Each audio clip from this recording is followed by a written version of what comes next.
Hello everyone, आप सभी कैसे हैं? आज मैं आप लोग के सामने 5 इंपॉर्टेंट क्वेश्चंस लेकर के आया हूँ, जो एग्जामिनेशन व्यू से बहुत ही इंपॉर्टेंट है। तो चलिए देखते हैं। पहला क्वेश्चन है, what did Sibbe do after he was forced to give up collecting gods? मतलब सिब्बे को कलेक्टिंग गॉड जब ज़बरदस्ती उसे छोड़ना पड़ा, जब ये जो लॉकी से वो बहुत ज़्यादा ये लगाव उसे था, ये लॉकी को जमा करने का जो उसे ये थी था, ज़बरदस्ती जब उसे छोड़ना पड़ा तो सिब्बे ने क्या किया फिर? Sibbe seems to be a creative boy. Sibbe लगता है कि एक रचनात्मक लड़का है। सिब्बे एक रचनात्मक लड़का के जैसा लगता है। Even after his collection of gourds got smashed by his father, he did not stop there. जब उसके पिता के द्वारा लॉकी को कुचला जाने लगा, जब उसके पिताजी ने पूरे उसके लॉकी को कुचल दिए, उसे उसे गॉड को कलेक्ट करने से उसे मना किया गया। तो now he was starting painting picture. तब उसने पेंटिंग पिक्चर, तस्वीरें बनाना, तस्वीरें पेंटिंग करना काम शुरू कर दिया। सेकंड क्वेश्चन है, what do you mean by nurses flower? ये नर्सेज फ्लावर का मतलब क्या होता है? तो या नर्सेज फ्लावर से आप क्या समझते हैं? Nurses flower means the plants which is planted around the main plant to support it as a base. Nursery flower का मतलब होता है कि एक ऐसा छोटा पौधा विच इज प्लांटेड अराउंड, जो कि किसी बड़े पौधे के चारों तरफ नीचे में लगाया जाता है, the main plant to support is base. और वो एक आधारित रूप से देखा जाए तो बड़े पौधों के नीचे छोटे जो पौधे लगाए जैसे जाते हैं, जैसे कि देखिए हम एक बड़ा पौधा लेते हैं, जैसे ये एक बड़ा पौधा है, एक बड़ा पौधा है। तो ये पौधा के करीब करीब में ना, पौधा के चारों साइड छोटे छोटे प्लांट लगाए हुए रहते हैं, या उग जाते हैं अपने से, या उगाए जाते हैं, लगाए जाते हैं। तो बड़े पौधे के नीचे जो छोटे छोटे पौधे लगे होते हैं, तो यही छोटा छोटा जो पौधा होता है, ये नर्सरी फ्लावर कहलाता है। चलिए आगे देखते हैं। How do saying and Bipin do affect the speaker? जो है साइंग एंड बिपिन, सिसकियाँ भरना, जो हिचक हिचक की जरूरत है, वो सिसकियाँ भरना और रोना कैसे लेखक को प्रभावित करता है? तो according to the poet, sighing and weeping are not necessary. लेखक के अनुसार सिसकियाँ भरना और रोना ये नॉट नेसेसरी, ये जरूरी नहीं है। बिकॉज दे किसके लिए आ रहा है यहाँ पे? तो वही साइंग एंड बीपिंग के लिए।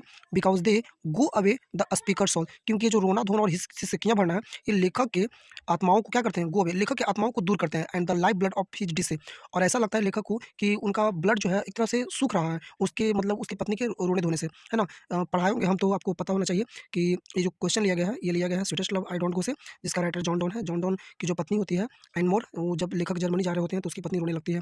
तो वही लेखक यहाँ पे कहते हैं क्या, जब जब वो रोती है तो ऐसा लगता है कि उनका आत्मा उनसे दूर जा रहा है, और उनके शरीर का ब्लड जो है एक तरह से पूरा का पूरा डिस हो रहा है, खत्म हो रहा है, सड़ रहा है, पूरा खत्म हो गया या सूख रहा है। अगला क्वेश्चन है 4 नंबर, why did Sibbe wanted about the town? जो सिबे जो है शहर के चारों तरफ क्यों घूमता था, या फिर क्यों घुमा करता था?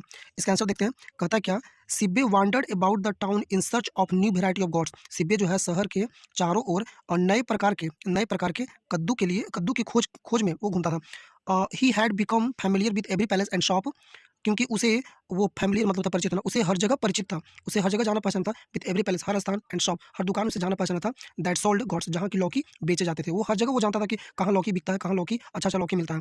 ही wanted to buy as many different gourds, वह खरीदना चाहता था भिन्न भिन्न प्रकार के लौकी को, as he could with the money had, जितना उसके पास पैसा होता था उस पैसों में वो अच्छे अच्छे और अलग अलग प्रकार के कद्दू को वो खरीदना चाहता था, और वो खरीदता था, इसीलिए वो शहर के क्या चारों ओर घूमता था। लास्ट क्वेश्चन है 5 number, what oath did doctor Zakir Hussain take? Oath मतलब होता है प्रतिज्ञा, मतलब डॉक्टर जाकिर हुसैन ने क्या प्रतिज्ञा ली थी? तो ही प्लेजेस दैट, वो प्रतिज्ञा लिए थे कि he will always be loyal, वह जो है वह मतलब क्या वफादार होंगे, किनके प्रति? तो टुवर्ड्स हिज पीपल, अपने लोगों के प्रति वो क्या होंगे? वफादार होंगे, वफादारी से पेश आएंगे। He will protect India's rich culture and it's constitution, वह भारत के समृद्ध को और संस्कृति को और इट्स कॉन्स्टिट्यूशन, इसको क्या करेंगे? वो प्रोटेक्ट करेंगे। ही टेक्स ओथ, वो प्रतिज्ञा लेते हैं दैट की he will work without any distinction of caste, colour, creed, religion and language. वह प्रतिज्ञा लेते हैं कि वह किस मतलब ना विदाउट एनी डिस्टिंक्शन, बिना कोई भेदभाव के, कोचिंग भेदभाव, कैचिंग भेदभाव, तो बिना कोई कास्ट के, बिना कोई जाति, रंग, संप्रदाय, धर्म और भाषा, इस सब में किसी प्रकार का कोई भेदभाव नहीं करेंगे, और वो बिना भेदभाव के वो क्या करेंगे? मतलब कि अति करेंगे, बिना भेदभाव के वो सेवा करेंगे भारत की। चलिए, तो बस यही था 5 क्वेश्चन। आई होप आपको बिल्कुल अच्छा से समझ में आया होगा। सबको हिंदी, सब टोटल क्वेश्चन का हिंदी। आप इसका स्क्रीनशॉट ले सकते हैं। अब आप इसका स्क्रीनशॉट ले सकते हैं।